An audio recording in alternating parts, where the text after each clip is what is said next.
পারমাণবিক একটি দুর্ঘটনা মাত্র কয়েক মুহূর্তেই ধুলোয় মিশিয়ে দিতে পারে গোটা দেশকে। এটি এমন এক অদৃশ্য প্রলয় যা কোনো রকম সংকেত ছাড়াই কেড়ে নিতে পারে লাখো মানুষের প্রাণ।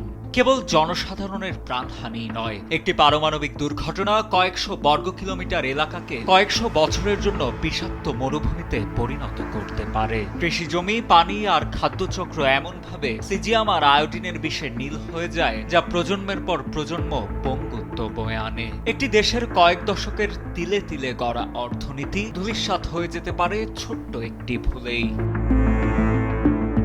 ইতিহাসের পাতায় চেরনোবিল আর ফুকুশিমা কেবল দুটি নামই নয়, বরং মানবজাতির জন্য চরম এক সতর্কবার্তা।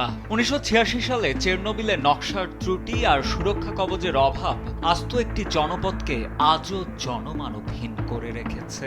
২০১১ সালে জাপানের ফুকুশিমায় প্রমাণিত হয়েছে যে চরম প্রাকৃতিক দুর্যোগের সামনে আধুনিক প্রযুক্তিও কতটা অসহায়। এমন প্রতিটি ঘটনাই প্রমাণ করে সামান্য অবহেলা কিংবা ভুল সিদ্ধান্ত আস্ত একটি মানচিত্রকেও বদলে দিতে সক্ষম।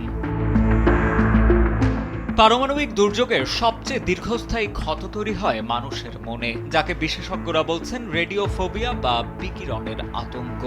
যেহেতু তেজস্ক্রিয়তা দেখা যায় না বা ছোঁয়া যায় না, তাই আক্রান্ত এলাকার মানুষের মনে চিরস্থায়ী ভয় দানা বাঁধে। কখন শরীরে ক্যান্সার বাসা বাঁধবে বা অনাগত সন্তানটি জন্ম নেবে পঙ্গু হয়ে, এই ভয়েই মানুষ সামাজিকভাবে বিচ্ছিন্ন হয়ে পড়ে, যা অনেক সময় মূল বিকিরণের চেয়েও বেশি যন্ত্রণাদায়ক হয়ে ওঠে। তবে প্রতিটি বিপর্যয়ই পারমাণবিক কর্মযজ্ঞের নিরাপত্তাকে করেছে আরও নিশ্চিদ্র।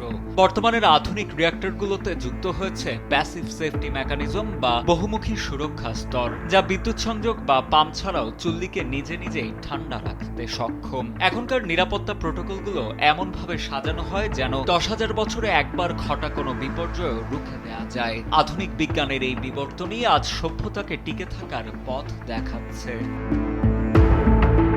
দিনশেষে পারমাণবিক শক্তি কেবল বিজ্ঞানের জয়গানী নয়, এটি এক চরম দায়িত্বশীলতার নাম। এখানে অতি আত্মবিশ্বাসী কিংবা তথ্যের গোপনীয়তার কোনো স্থান নেই। ইতিহাস বারবার মনে করিয়ে দেয় যে প্রতিটি ধাপের সর্বোচ্চ সতর্কতা আর স্বচ্ছতাই পারে এই দানবীয় শক্তির লাগাম টেনে ধরে সভ্যতাকে রক্ষা করতে। কারণ পারমাণবিক দুর্ঘটনার অভিধানে ক্ষমা বলে নেই কোনো শব্দ।